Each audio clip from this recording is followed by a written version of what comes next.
All right. Welcome to the Hip Hop Hustle podcast. I am extremely excited about my next guest. I've been looking at how to pronounce your name, so I'm going to go for it. I butcher names, so it's ALAKA'I. I saw that you have to pronounce it differently. I'm going to let you correct me if I'm wrong. Maybe it's the accent, but What's going on, everybody? I'm on the official podcast with my man's. It's Alakai. You had it right. And some people call it Alakai or Aliki and stuff, but it's Alakai. So it's spot on. You got it right, bro. Pronunciation's perfect. yeah, I was in my head going, all right, make sure you get it right out of all the names. Cause yeah, I was just like, I get so many names wrong. It's ridiculous. But I'm glad I got yours right. And for everyone else, make sure you check him out. Obviously, most recent project that dropped, Hours of the Night. It's a great album, and you've got music videos that are popping up. But man, as I said, absolute pleasure to have you on the show. Appreciate you, my brother. I'm glad to be here. It's a blessing. It feels like it's been a really busy 2022 for you. Like you've got multiple projects out there. You've been really hustling. I can see the music videos. Like you've really been stepping it up this year. Yeah, man. So really, I got into some weird label situation probably like late last year with a guy who was basically helping us. He was like acting as a middleman to help us get distribution with a pretty big label out here.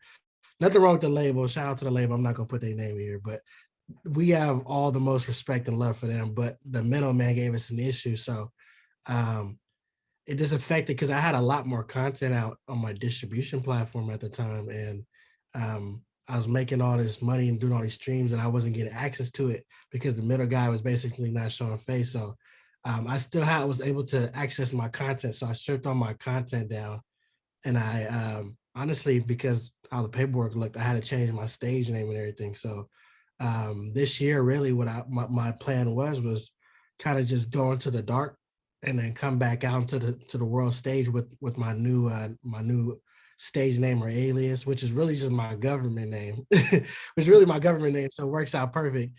And it kind of just start dropping newer content with that related to where I was at currently in life.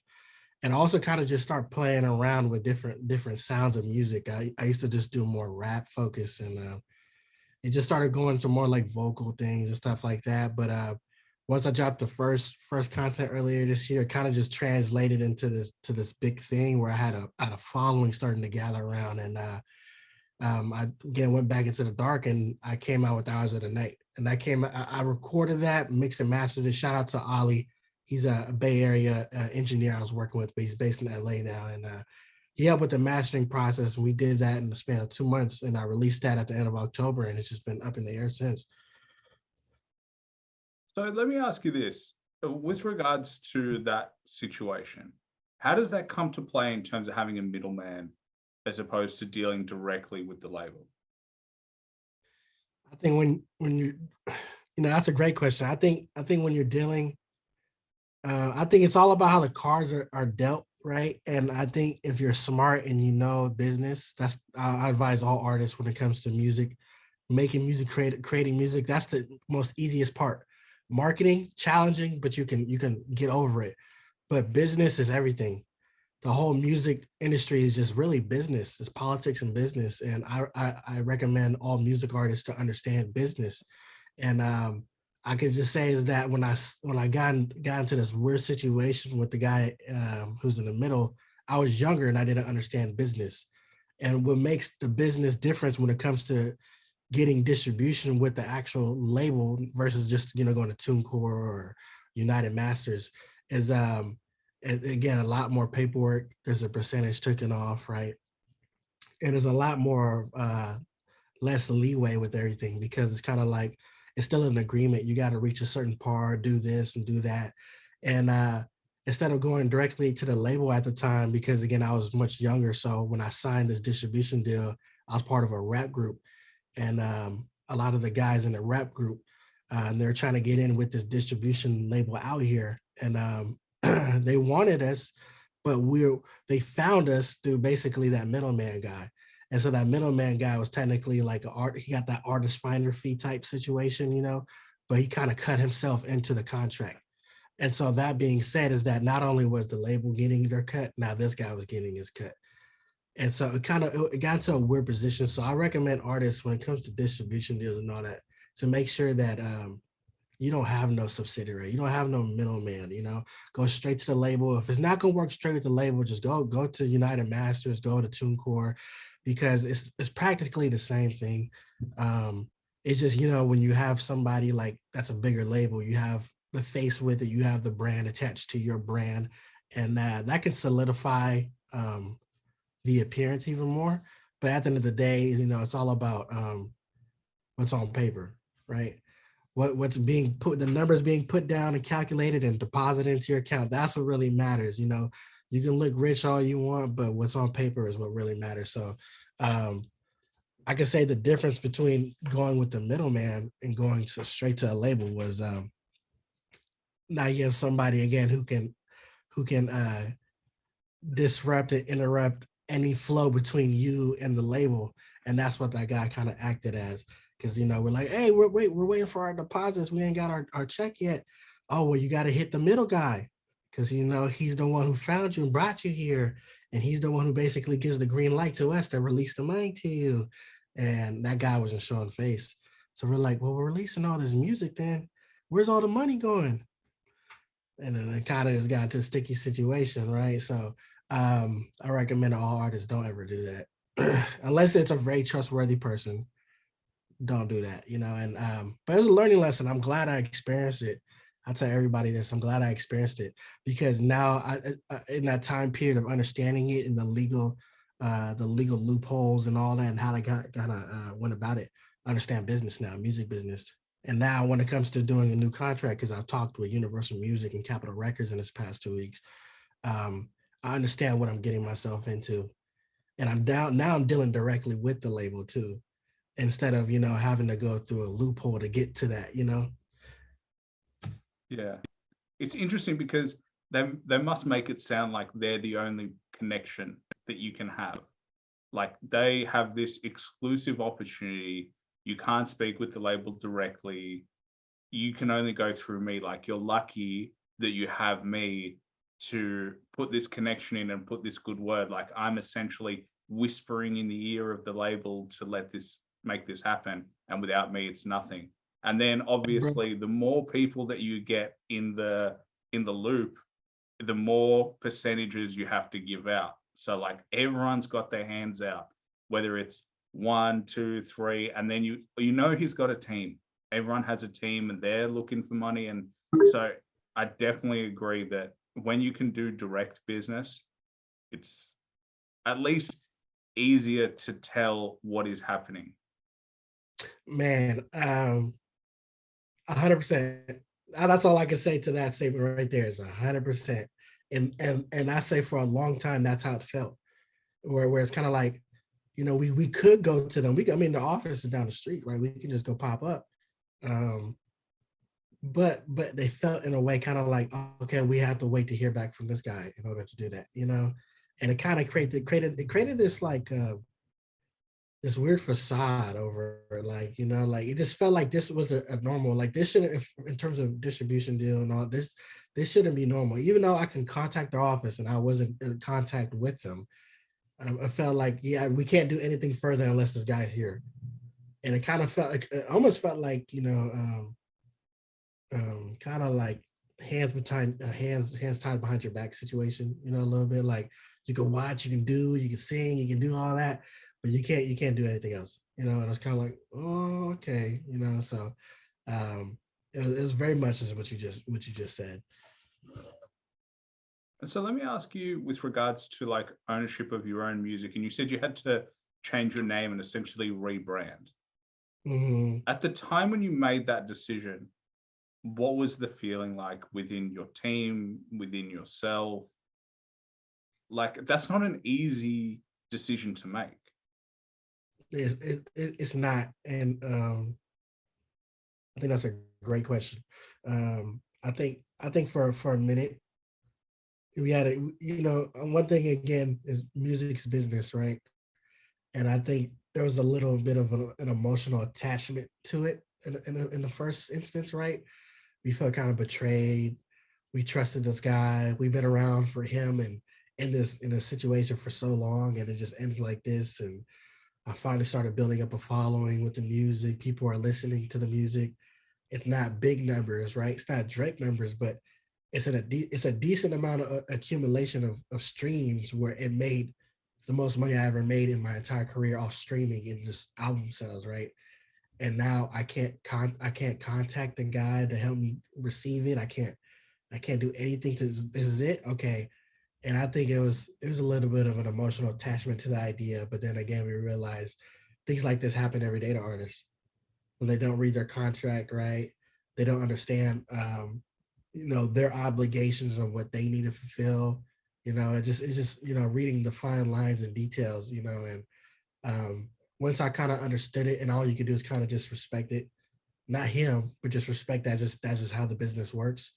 Um, you just know not to put yourself in that situation again. And so our first thing was, let's just restart. Let's just restart. And that's what I did, and that's what the team wanted to do. Let's just restart. We're just gonna rebrand, restructure, and reapproach. And we did that, I feel like it's very God given because in that same instance where I did that, everything kind of catapulted in terms of again fan base, in terms of outreach impact on my music, and just in terms of opportunity. I feel like everything led up to this moment in my life and in my career, and that pivotal moment where we switched, because that's what being in the industry is, also knowing how to just pivot really easy. Making that quick pivot really was the best thing we could ever do. Now we're fully in control of over everything: analytics, data, um, money earnings, everything, monetization process. Um, I think, and that's what I recommend to artists too, rather you're at the big label or you're doing everything indie, is to make sure you have oversight over everything, because then you understand it, you understand the business, you understand how marketing works, and you understand every level. Um, it's a machine with so many moving parts. It's almost like you were a new artist again. Like people would look at your catalog and they'd be like, holy shit, like how have I not heard of this artist before? How is it that like because when I look at your Spotify, I'm like, the only music you've got is from 2022. It's like it's been a busy year. But in a way that's good because you've got like the background of the history of figuring it out, and now you're coming with a new brand, new name, new history. It just feels like the momentum of the fans is like, oh, this shit is good. Yeah, and I think it was, because there's an energy put into it. So the project I released early this year is new songs on it, but there's a lot of songs that I was able to get the rights back to, and I re-released it on that project. That's why there's so much music on just that first project I released earlier this year. Yeah, because there's 22 tracks on that. Yeah, 22 tracks, 2022. I didn't realize I even did that, honestly, until it came. I was like, oh, I guess I did I did do that. But I put the tracks that were the most streamed. I was able to get back. That was the most streamed. That was the most recognized. That people became a fan of me for. And I kind of just doing things that I recorded last year. That's all last year songs I recorded. It kind of just smashed into like one compilation. And I was like, okay, I'm back, and this is a new face. Here it is. And again, because I think the name changed, how we reapproached the marketing position. There's a lot of new ears approaching the music now, and it felt like, even people who have been here existing, they already existed in this space with me. They even felt like, oh, who's this guy? Like you said, who's this guy? I've never heard of him. Oh, it's that guy. Wow, I like the name change. And I think there's an artist who I grew up kind of inspired by, and he was an indie artist. Now he's really big. Everybody knows him. His name's Kyle. He had this big song, with Lil Yachty. But I remember listening to him when he was doing a lot of just indie videos and just kind of like minuscule budget with Buff Nerds, and he was called KID. And I kind of like, it came back to this weird translation because I remember when I recognized that about him when he did that name switch real quick. And some content was old, some was new, but it still everything felt new about it. You you re-listen to the music in a different way. And yeah, I had a lot of feedback that that's kind of the same occurrence that happened when I did my name switch. So it's cool that people are experiencing all of it in a new perspective. Yeah. And I think that the evolution of an artist is the more interesting story anyway. I think when I speak to artists and when people have this hardship story, this journey of you come into the industry thinking one thing and then you get taught a tough lesson and then you bounce back. You don't let it keep you down. Fans gravitate towards that because you become this figure of, you have this underdog status, but you also have this almost mythological power to be, I'm the hero of my own journey and I'm not letting anything stop me. And it's just a cool kind of branding thing that you can play off. I think that you have that part of, I was down, and people get inspired by that journey of feeling like you're lost and feeling like you can still come back from that. Yeah, man. I like having talks with you, man, because these are the things I kind of articulate on already. And I felt that way, really. I felt like, especially when I started, because I started really with this last project, I started, discovering a whole new sound. I had vocal training, and I felt like, again, when I made that pivot, it kind of felt like that moment in that movie where, that everything was about to go up, and then the ship blew up, right? And then you had to come back and then go back to the drawing board, right? And will the protagonist hero give up right now, or will he continue on with the quest, right? And that's how it felt. That's how it felt. And it's cool now because it's part of my story. And now talking about my story, like, with you sharing it with you and on your platform, people can understand that it's all about really just learning to take your losses and making them lessons, right? And then kind of just strategizing, going back to the drawing board. That's what really being an artist is just continuously going back to the drawing board.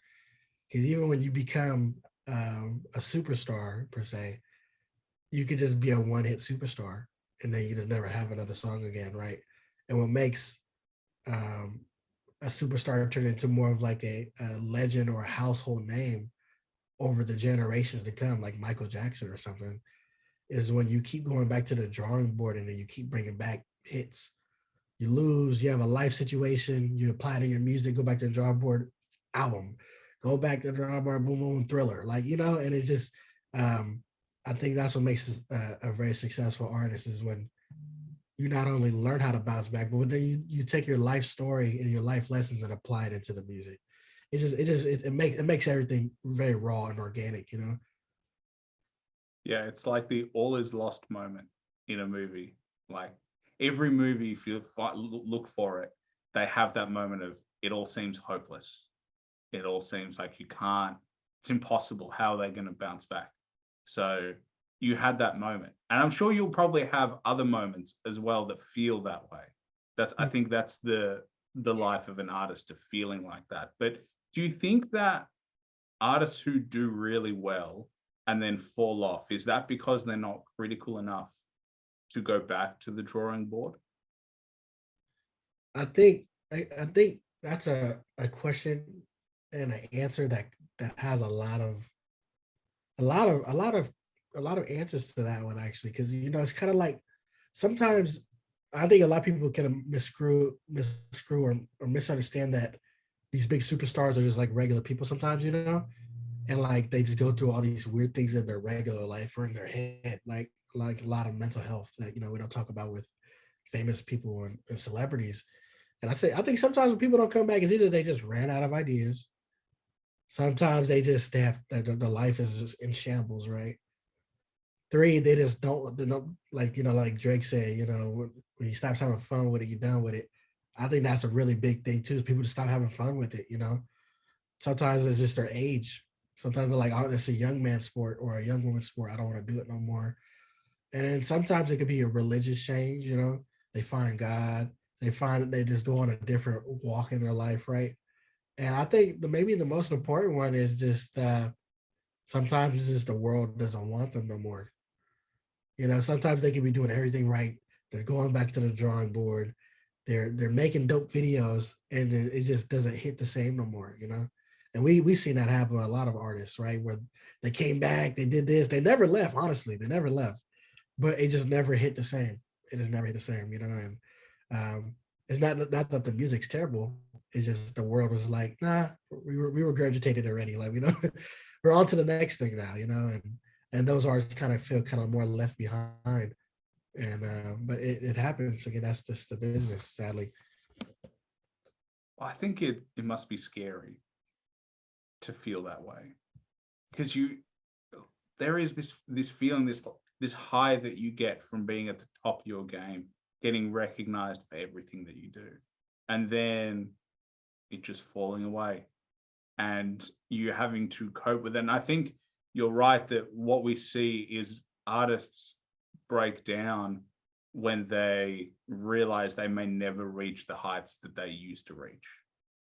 Like Yeah, they start to see the reality of, oh, there is a new generation of artist, or a new generation of actor, or a new generation of whatever, and all of a sudden my fallibility comes back, and I realize that what I thought of myself as being irreplaceable is actually not true. you know, it's like it's a tough pill to swallow. It's a tough pill to swallow in terms of like learning and knowing that. You know, it's weird in terms of like, you know, part of the journey, learning and losing, is that a lot of people don't realize, like for me, like I'm only 25, right? And I'm just now kind of like starting to break off, and actually the career's actually about to go, right? But people don't realize I did this already. Like, you know, it's like, so I've been making music since I was about like since I was 9, but like seriously since I was like 13, 14.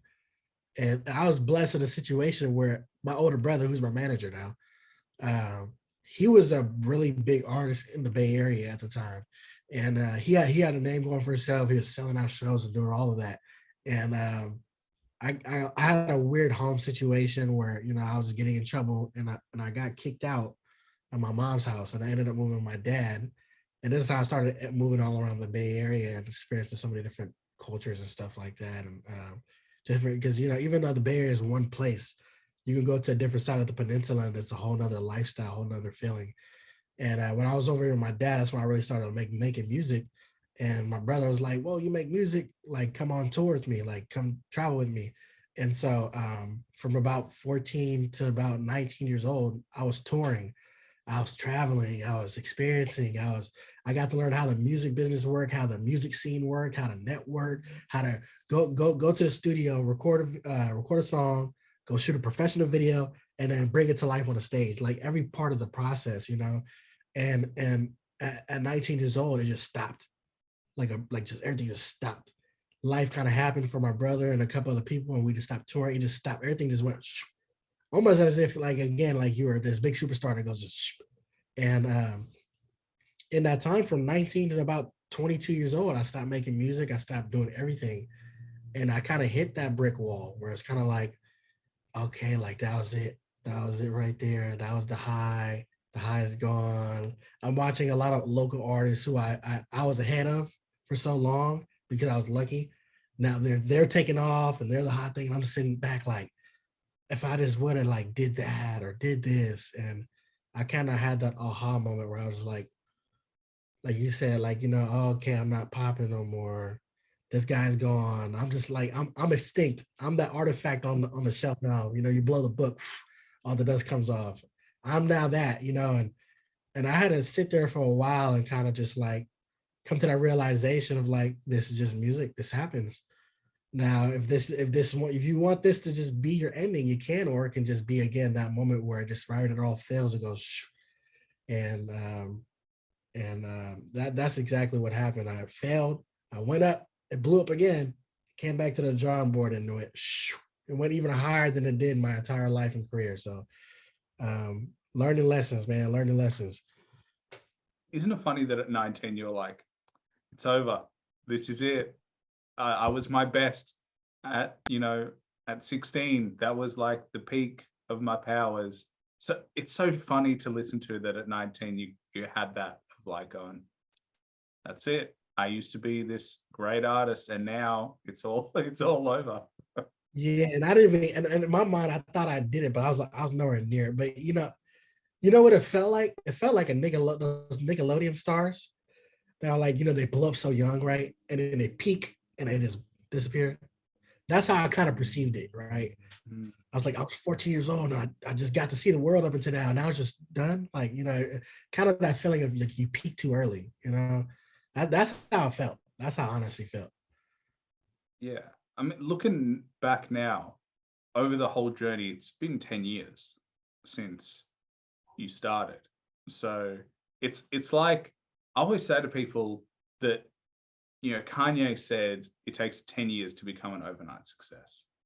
And when I look at people like you, and when I look at a lot of artists, it's so true. It might be 8 years, it might be 7, it might be 12 years, but there is something about that window of time that forces you to become what you need to become to get the most out of yourself. Man, I see, man, we can have conversations more, man. I like having conversations with you because I feel that's very true. I feel like that's 100% true. I feel like most of the time, bro. Let me set this up. I feel like most of the time, in most situations, if you're that 1% where you just get lucky, I didn't make music at all, and I just went into the studio and I recorded the hottest #1 selling song of the year. You're that 1%. Not But even. 90, Not point, even. It like 0.01, like literally there is no one who goes into the label and makes a banger song straight up. They don't know where to find the beats from. They don't know distribution. They don't know anything. Like maybe they get, I think it's more singers. You can probably like rip a beat off like YouTube and you have an amazing voice. But like, let's be honest, for like R&B, hip hop, it ain't happening. And honestly, bro, that's even a better statistic and a better way to explain it is that unless you're that 0.00008%, the 8%, you aren't gonna have a hit like that in at all. But if you stay consistent, and you're that other 99.55556%, right? If you stay around a little bit long enough, it will be your turn. And I can say that's where that 10-year quote comes in, really, is that the people who kind of just who stick around, right? The people who just kind of like, okay, they're just very humble, like, okay, it's not my turn yet. I'm gonna keep learning. I'm gonna keep networking. And honestly, I'm just gonna allow people to just shine around me, right? That's another thing I can recommend to artists is just being around greatness. That's how you become great. You just be around greatness. And that's what you do when it's not your turn. Just hang around people that it is their turn, because then you just learn again. You just like, okay, they did that wrong. I'm not gonna do that. Okay, that's how he did that. Okay, you just take notes. You just sit back and just take notes. And if you stay around long enough to the party, the party starts getting more jumping. You'll be your turn to hit the stage, and the next thing you know, the spotlight's on you. And I can say that's the absolute truth, bro. Yeah. I agree. And I think the only caveat that I have with that is it has to be purposeful time. 10 years is not 10 years if you're not doing it like being specific. Okay, I want to get better at this. All right, I fixed that. Now I want to get better at this. Now I want to get better. Okay, we fixed marketing. And then, all right, we've got to fix our visuals. And then you go back to your marketing and you're like, you know how I thought I fixed it? I didn't actually fix it the way I needed to be fixed. So now I've got to redo it. And then I think that's the evolution. And people think all you need to do is just go and make music. And then eventually 10 years later, it'll be done. But it's not that. It's very specific. I mean, I find it with doing the podcast. There's always stuff that I'm like, okay, after this, I'm done. And then I do it and I'm like, I'm so far away from being done. I have other shit that I need to fix. I need to fix this, I need to fix that, I need to add this, I need to just, it literally feels like a never ending project, but there's something good because I'd never want it to be like, okay, I'm done. Yeah, but hey, you know what it feels like? It feels like a consistent work in progress, you know? It's like there's always something like you said, like, oh, I know it's done. Oh, wait, no, bro. I forgot A, B, C, and D. Oh, wait, it's done. Oh no, it's that, and that plays the tenure factor too, bro. Is again going back to the drawing board. Going back to the drawing board, bro. And that's cool that even somebody like yourself in a whole different field and industry saying that, just for any artists who are watching this, even he's saying this right now, is that it takes a lot of honest criticism, right? A lot of honest criticism and a lot of throwing things at the wall and knowing that it might not stick. And the weird thing is, nobody gives a shit. That's the Yeah. weirdest thing. You think that people care, and they don't care. Like, I changed literally probably yesterday, I changed the way I did one of my promo vids. No one says anything, but you just see it, the difference in analytics. And what I've realized is when I level something up, it exposes everything else that needs to be leveled up. So it's like, it's a continual process of, I level this up. Oh, look at all this other shit that needs to be leveled up. Then you level that up and look at all this other shit. And I think that's what makes you stay hungry and stay consistent, is because you're making changes. Because otherwise, And what's the point? man, and I say, if anybody's watching this, listen to what he just said, is that nobody's paying attention but you. And they won't pay attention until you're on the stage, honestly. And it's those moments right there where it's like, do I want to keep doing this? This is what I really enjoy doing, right? And it's in those moments where you find yourself more hungrier than ever if you're determined to make something out of it, determined to expand your platform, determined to make how you people perceive your platform more up, right, more buff. And that's the exercises you're experiencing with losing and learning and losing and learning and going back to the drawing board. It's just, you're kind of just exercising your brand and your platform a lot, and you're doing it. You're in the gym doing this while nobody's awake, while nobody's paying attention. Somebody might turn like, "Oh, that guy's buff," and then walk away, but just hearing those tiny comments like that's like, okay, I'm gonna go. Back and do it again then. And the next you know, you turn around, you have an audience watching you, right? But it's in those moments where nobody's there and you're in the gym by yourself that makes those like, am I really want to do this? And I don't know who I told this to. I had an old friend. He doesn't make music no more, but we were talking about, because when in the Bay Area at one point in time there was a huge rap scene, like everybody wanted to be a rapper. And now being adults, we're all teenagers when it happened, but now being adults and having life responsibilities, I'll say a majority of them don't make music no more. And again, I told him, it's again like we just discussed. It's in those moments when you're in the gym by yourself. Do I actually want to be a rapper? Like, am I just following the trend of being a rapper, or actually do I want to take this serious? And that's another thing I've seen is people like, I want to be a rapper, and then they get on stage and they're like, oh, this is being a rapper. Having to get on actual stage and be, so all I can say is, man, stay in the gym and know that nobody's gonna be in the corner watching you work out. All that leg exercise, all that bench press is all you.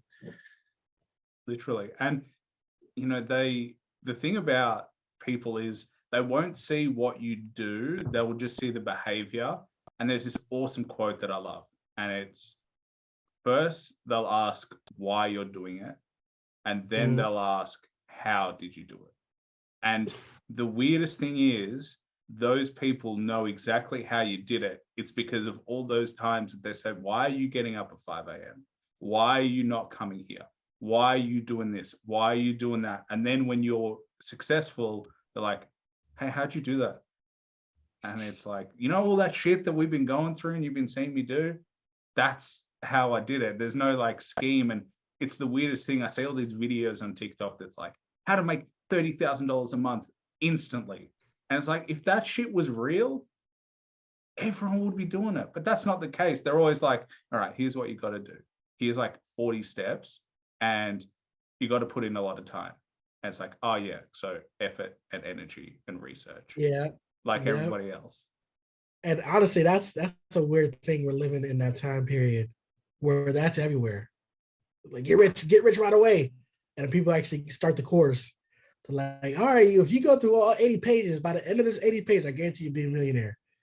You know, a majority of the majority of the world in this generation will probably make it a page 5 or 10. And I realize there's too much information to dissect and to understand. You got to go buy this, you got to do that, you got to read this book, right? And by page 5 or 10, people don't want to do that, you know. But then you have those people who do make it to 100, right? And they do make that happen. And I feel like that applies to just everyday regular stuff. Having a successful platform, podcast, interview channel, being a successful music artist, being a successful athlete. It's not just right the gold Olympic medals. It's like, no, you gotta be in the gym every day. Be here at 5 a.m. every day. No, no. And We're here's not the thing though, here. those athletes, you're competing against other athletes who do the same thing. So there gets a level where the people you compete against are doing the same thing as you. The artists that are at the top of their game, they're doing the same thing as you. So it's like, can you perfect it? It's those tiniest little changes that like split microsecond that makes a big difference in a race. And it's so crazy to think about that. Like there's one Olympic gold medal. There's one gold. All the other motherfuckers who were there, they all been training for this. Yeah. They've all been training for this and they've all been hustling. And you guarantee those 10 people in the final race, that 100-meter sprint, they've all been hustling. They've been working hard, but you can't all win it. I think everyone's fortunate in the music industry where it's not just, it's not just one. People listen to multiple artists. So like understand that the better you get, the harder the competition gets. Yeah, man, and that split second difference is what makes a gold medalist versus a silver medalist versus a bronze medalist, right there. And it's the same thing with music. That's what makes a Drake. That's what makes a Little Mosey. That's what makes a, you know what I'm saying? And at the end of the day, the people who win gold, they win gold for a reason. And the staying gold, that's a whole nother thing. But staying gold, they stay gold for a reason, you know? Consistency, bro. I'd say that's the biggest thing we can definitely elaborate on and understand, especially, you know, knowing how long you've been doing this for now, is knowing it's just the consistency in it, you know? It's the consistency in it. And I look at mine, it's only been like, I mean, I said to you 122 episodes, that's one episode a week. I haven't missed 1 week. So for anyone that asks me, the hardest thing about podcasting is actually not this. This is the most fun. I get to literally talk to artists and we just chop it up and just align, and I get to know people that I respect. The hard part is everything else after this, the editing, the process, making sure every single week I'm editing, I've got it out, and I haven't missed a week for 122 weeks. So that's 2.5 years almost. That's not even close to 10 years. So when I put it in perspective like that, and it's really good because every week I'm like, all right, the countdown to 500 is essentially 10 years. So I got to get to 500 before I even hit that. We ain't even close. But that's why podcasts fail, is not because they don't have good concepts, not because they're not good hosts, but because the time that it legitimately takes and the consistency that it takes is a lot.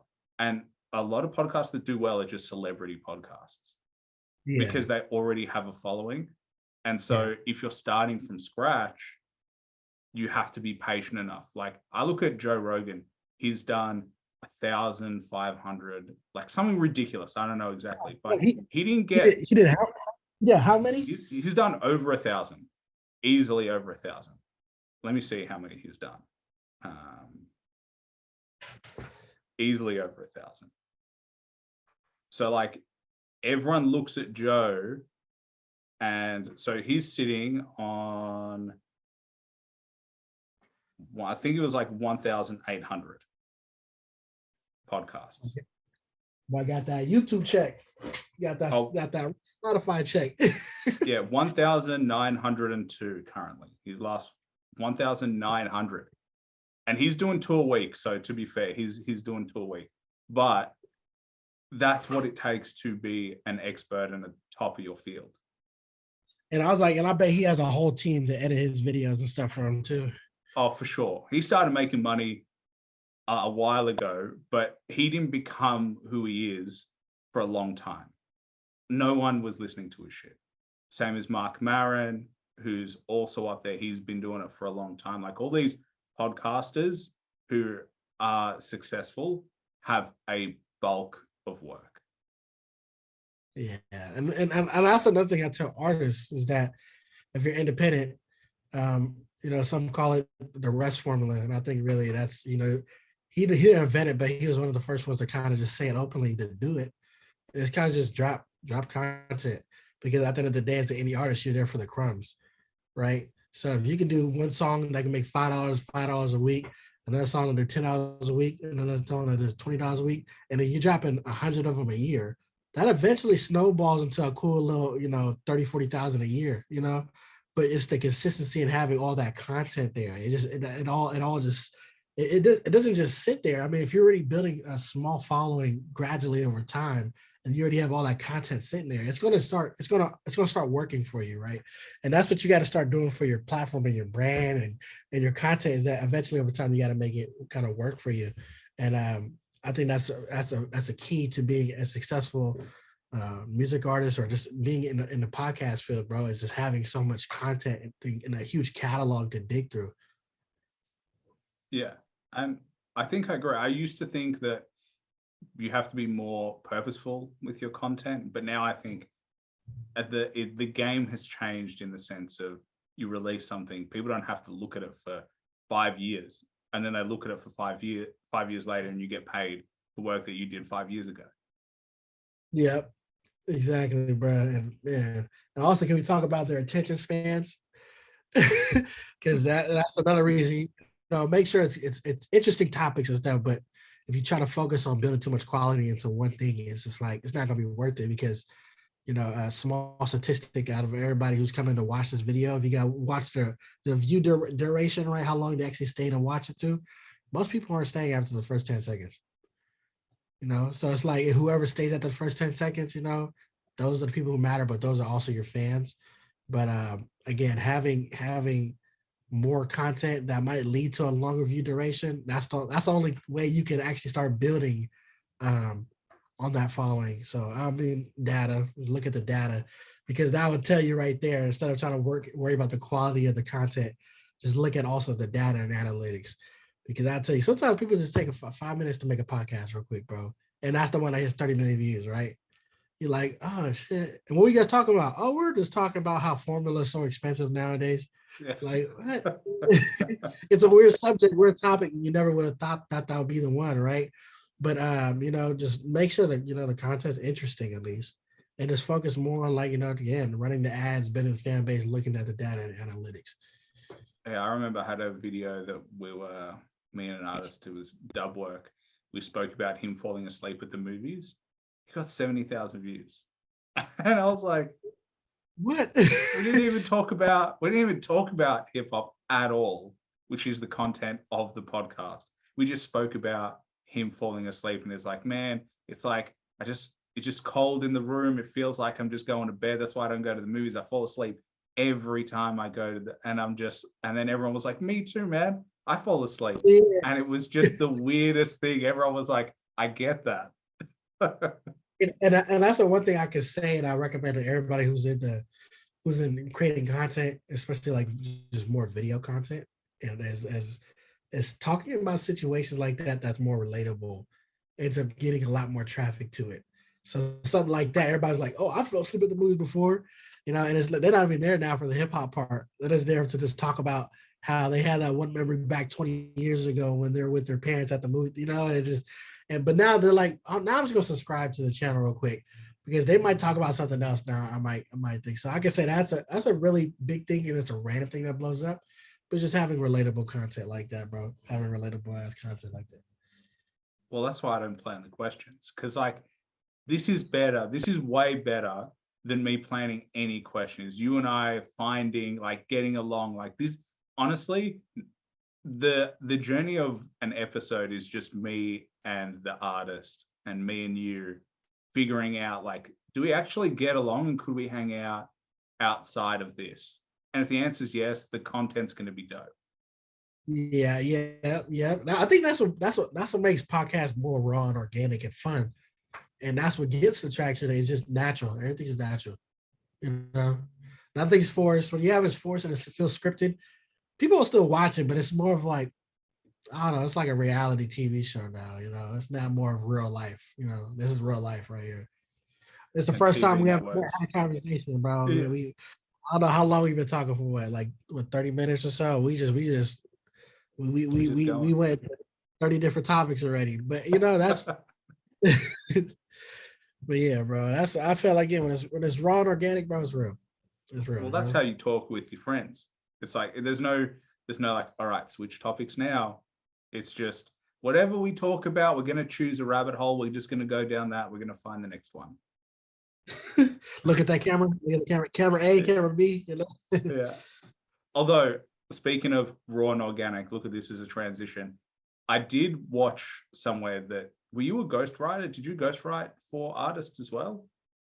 Yeah, man. I can't say their names, but one thing I can say is you'd be surprised how many people, local artists and they're like big artists, who don't write their own music. They don't write their own music, and it's not a bad thing because sometimes they have the they have the voice, they have the vocals, they have the looks, but they lack the ability to put everything on paper, you know. And I was blessed and fortunate enough to step in for those people, and I wrote a lot of music for them. Were they like big? You have to say the name, but like levels wise, were they? Would a lot of people recognize the names? I say so. Yeah, I say yes or no. I say it depends because sometimes I say people's names, and again, it's like unless you're like like you're Lil Wayne or Drake, right? It's like those names like that again are household names. So like when I say certain names, people are like, I never heard of them. I'm like, wow, really? After they got 20 million views, 40 million views, 50 million, you never heard of this person? So I get say like if you understand the music scene, you know where the music's at, yeah. You know who you definitely know who I wrote for then, you know what I'm saying? But if you're not really like in tune to the commercial side of music and the accolades of those certain artists, you know, you like more of like the underground scene or specific type of genres, you probably wouldn't pay attention to these artists. But if you knew music, yeah, these are up there. I can't, again, by legal agreement, I cannot say that. I cannot. Yeah, if you tell me, I'll beep it out. It was whole screen goes blank. Yeah, literally. It's funny because I've had this conversation as well and I hear this more and more is you will be surprised at how many artists don't write their own music. And it's not just in hip hop, it's everywhere. And, it makes sense to me because they've become a brand. Like it's a business, as we said at the beginning of the show, it's a business and the companies have a brand to protect. So would you risk it and go, off you go, good luck, maybe you'll make a fire project, or do I just guarantee a sound that works and I build the team behind you and okay, you have input on the outcome, the topics, but ultimately as the label, we just want to create a project that makes money. I think honestly, I think when it comes to like big record labels and stuff like that, hold on a second.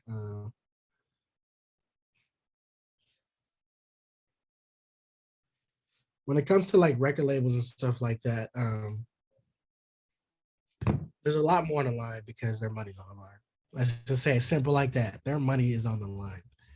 If you at least you can do is recoup the money back, right? But when it comes to like artists to really invested in, they don't care if you tell them you can write from here to the moon or you can write for this, this, and this. if they personally don't feel comfortable with your writing capability, even though you have the looks, you have the voice, you have this, you do that, they will not.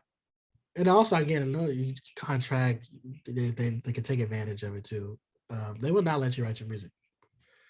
They will just keep telling you we're not putting that out. That's what they're gonna do. That's how they would do it. And that's they're like, oh yeah, it's cool. Okay, anyways, next one.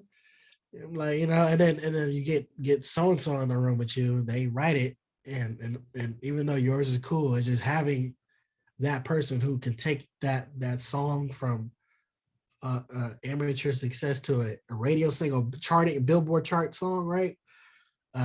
They take that, they take that. So if you have the right people around you, and again, you can't write music or your writing skills aren't all the way up there, your team will tell you to do it too. And honestly, those people want the best for you because at the end of the day, they have bills to pay, right?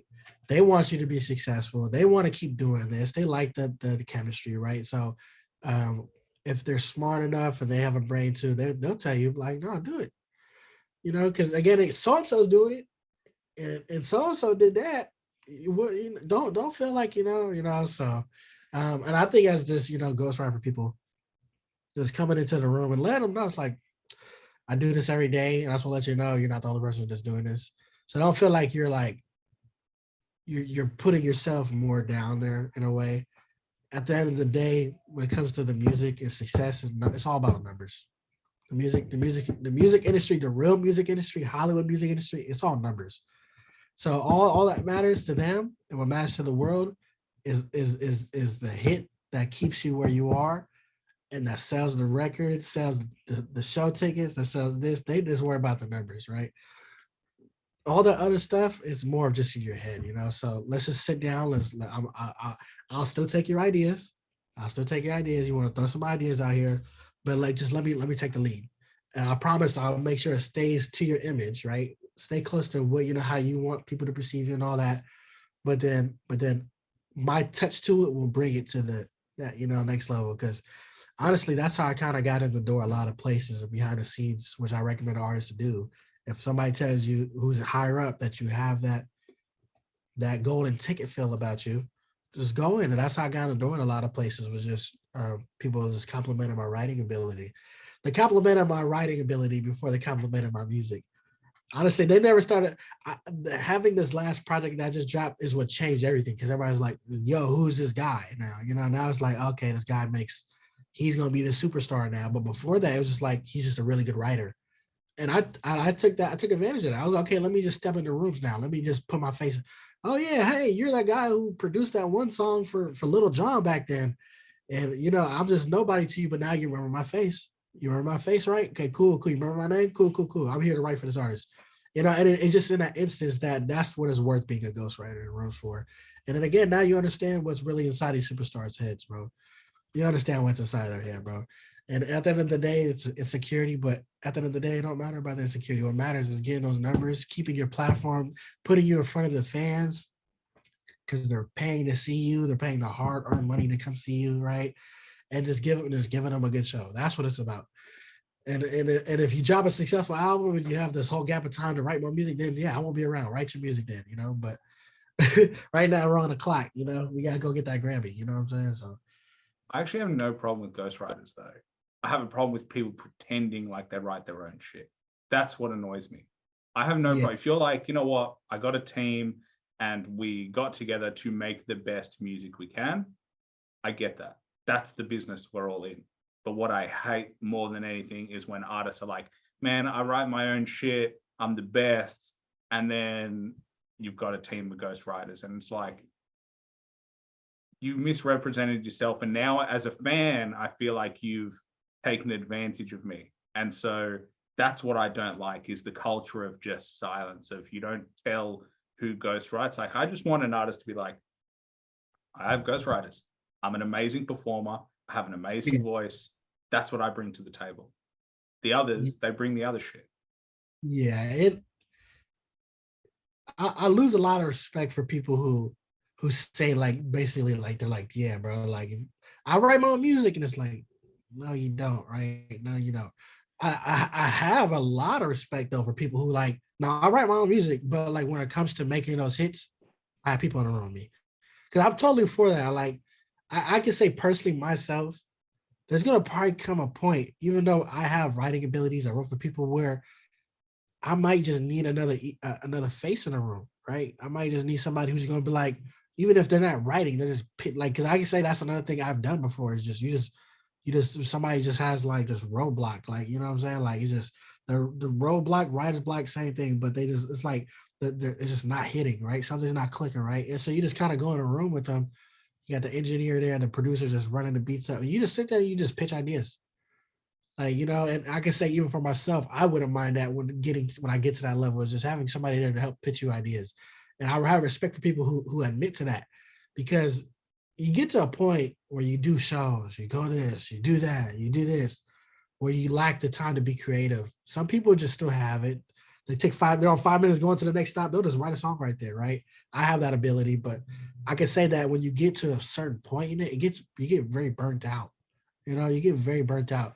So it's easy to like not feel the it's like something, you know, I say it's like something that has to do with your brain. You know, it's a psychological thing too, where you get so tired and burnt out, you just don't want to create. You know, you just like, it's like, I gotta go here, burn this energy here. I gotta go here, burn this energy here. Like, people are just taking and taking and taking, and now you don't have nothing to give in terms of your creative ability. You know, so um, much respect to the people who admit to they need help sometimes, because it's not not a normal thing. It's not a normal thing.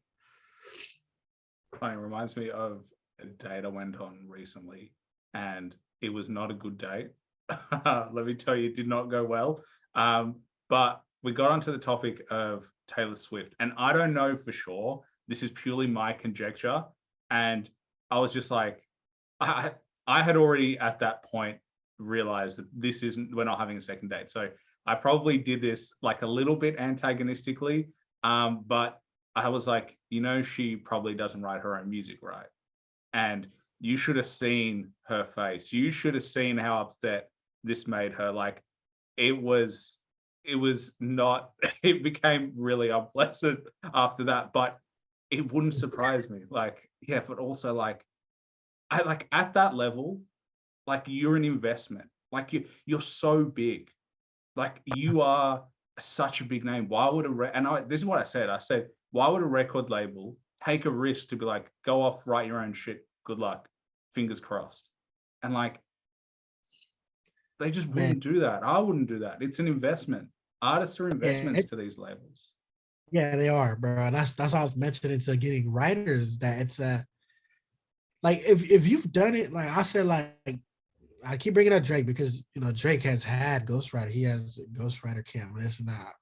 I'm not snitching here. I ain't been in the ghostwriter camps, but he has ghostwriter camps. Like, you know, like, and again, sometimes they give him, they throw him some, but really, again, it's more of ideas. But I can say though, he writes a lot of his music. Drake writes a lot of his music, and somebody like that, it's easier to put more of a bet on them when they want to write their own music. You know, because they're like, oh, we signed you, you built your career off of just your own writing ability. You did get help here. You did get help here, but we know if you wanted just to make a rap album, you can rap, like, you know. But when you have somebody who's more of like, you built your career on the backs of writers, right?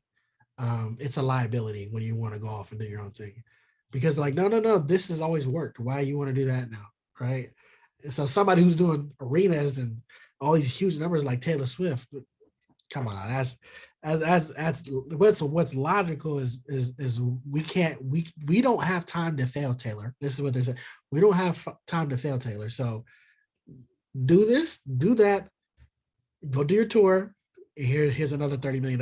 You know what I'm saying? So, And let's be honest, if I was her, I would let everybody fucking ghostwrite for me, and I would go and soak up the fame, and I would soak up the money, and I would go do my tours, and I would live it up. Like, I'm not saying that I would do any different.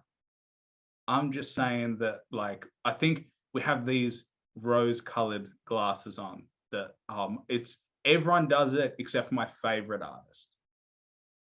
It's just my favorite artist who doesn't. They're the one out of all the top artists who do it. They're the one at the top who doesn't do it. It's like the Tour de France to me. Like if one of those dudes is cheating and they're not even winning, all those other dudes in the top 50 are also cheating. You cannot Yep, compete. 100%, bro. That's 100%. That's a great example. It's so funny the things that we choose to believe. Yeah, it's a facade. You know, it's like I was just talking to my wife about this the other day, and it's like people just have a facade about. Again, they don't like. It's weird. Like I feel like even though we've come to this place as in the music industry in Hollywood, in terms of just people how we perceive the world, like even like my generation, how we perceive the world, we're very aware of things, right? You know, but like it's easy to still forget that these huge celebrities are just like regular people, you know? They're regular people, right? And like and I think when you consistently forget that, you just create this weird facade over them. Like your date with Taylor Swift, right? It's like she knows she's a real person. Like she eats, she breathes, she does everything like a normal person, right? But like you just create this facade of them. Like for instance, like I don't know who I was talking to, and they're talking about like I was making the same like the same conclusion. I was like about Post Malone, right? I was like Post Malone is just a regular person. Like when nobody's around, he probably goes and which he does. He goes home and plays on his PlayStation or something, right? He's just a regular person. But like I was like in your mind right now, what do you think he's doing? It's probably like doing like a music video or doing something like that. Or so like in your head, when people have these facades with superstars, that's another thing they have a facade about is that they're always working, right? I was like, oh, where's Chris Brown at? Well, he's probably practicing a new album right now, or he's doing an interview. Sometimes that is true, but like a lot of chunk of time, these people are just living their regular life, like chilling at the house or with their family. You know what I'm saying? Like, but that facade can miscrew a lot of things, honestly. Do you know what's interesting? Those people, they can't do normal stuff. Like they Yeah, can't go yeah, to a store. They can't go to just at a restaurant, walk in and go, hey, can I have a seat? Because they will get mobbed. I saw this video with Stormzy, and he was saying like he can't date because he can't go to a restaurant. He can't just like book at a normal restaurant, take a random girl and like legitimately want to go on a date because number one, he will get mobbed. And number two, it like blows up that girl's life because everyone's like, who is she going on a date with Stormzy? And then it's like, oh no, you got to come to the house because I can't leave the house. So it's like the weirdest. I can't imagine navigating that of like, we can't even go to a bar anonymously because yeah. No, everyone will there's know me and you.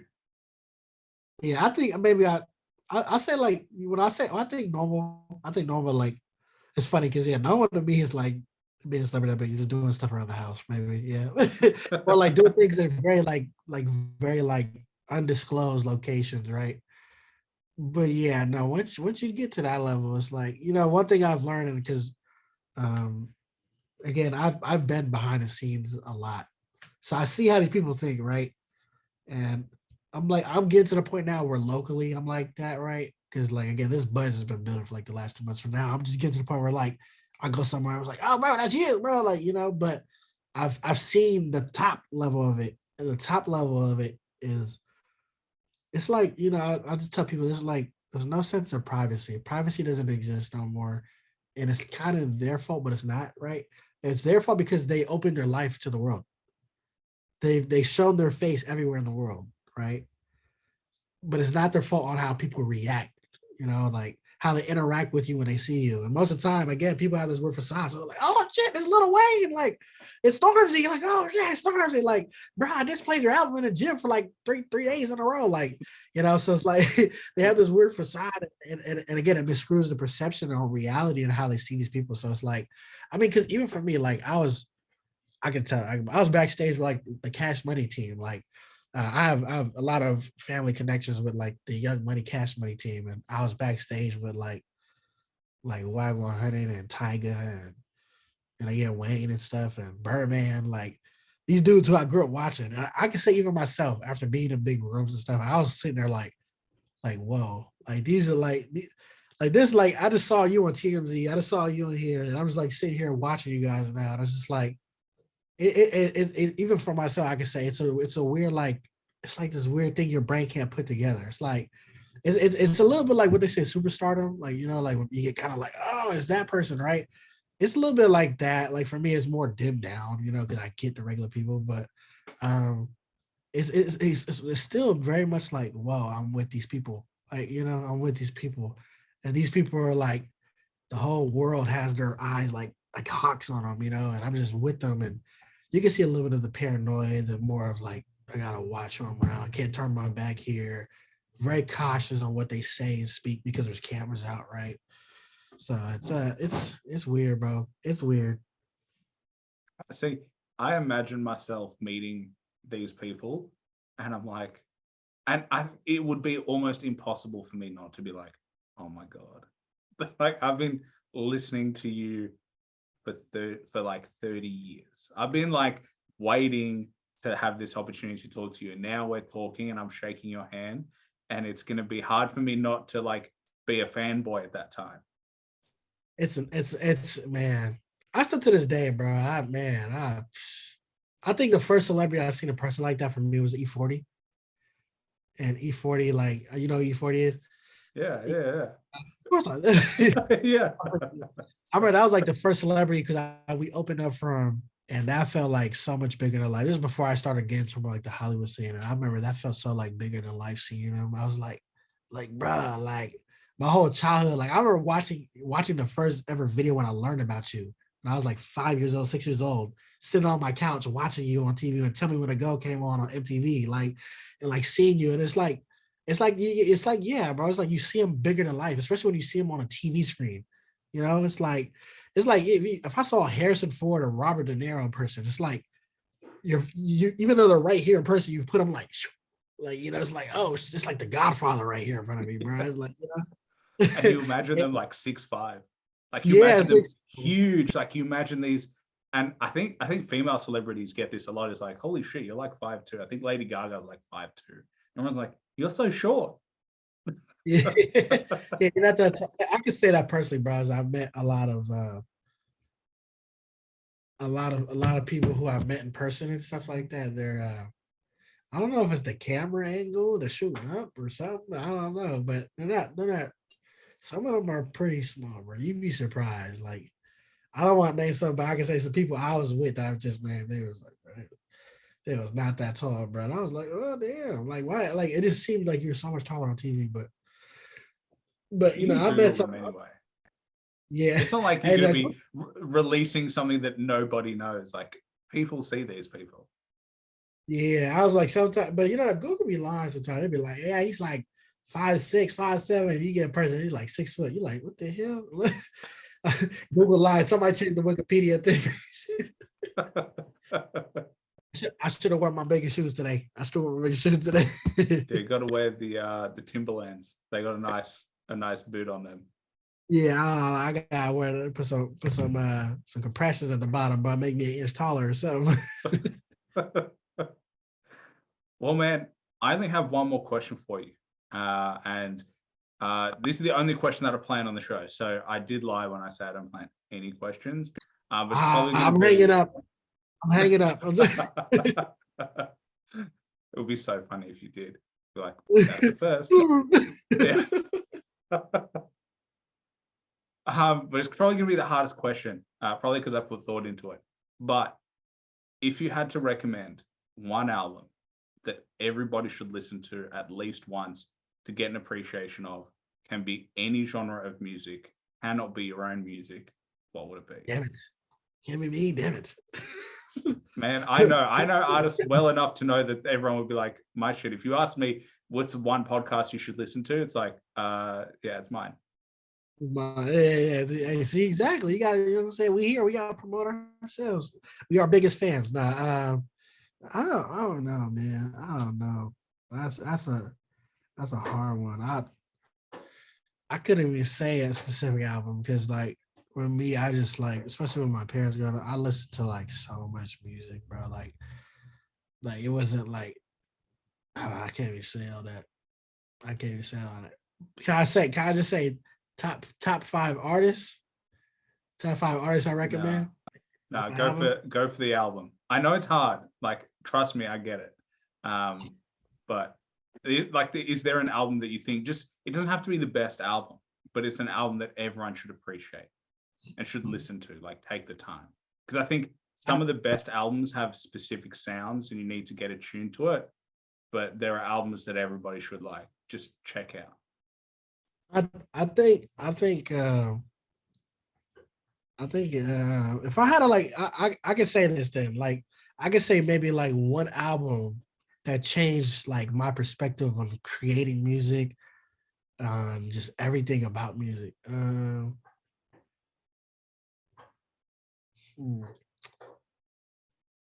I have 3 albums coming to mind right now, but I'm trying to narrow them down.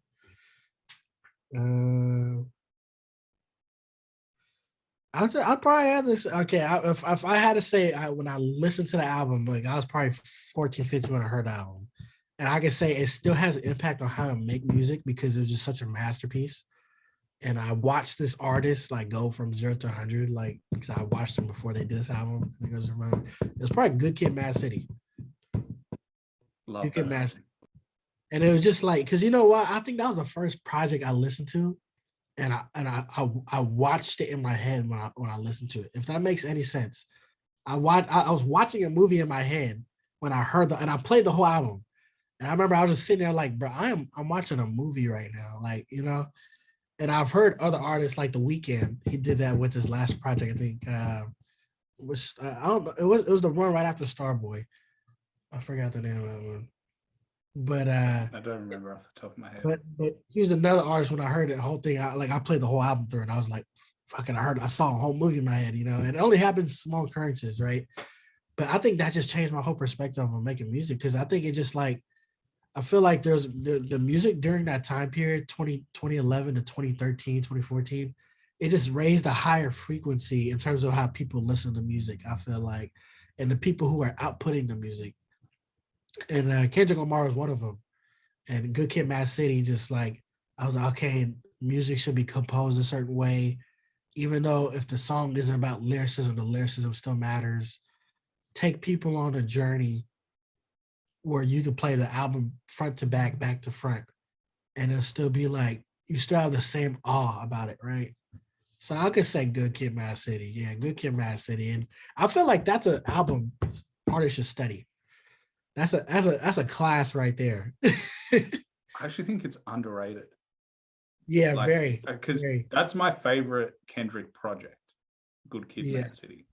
Like, he does some great things, but I still think that one, it just feels really good to listen to. I'm actually going to a show next week, so he's coming down to Australia, but I'm so keen. But yeah, I also just think it was just such a good project, and that and Drake's, if you're reading this, it's too late, during that time period, cannot agree more. It like just changed the way music was perceived. Yeah, honestly, when I heard talk about Drake and when I heard Nothing Was the Same, I might have been early 2012. I heard that.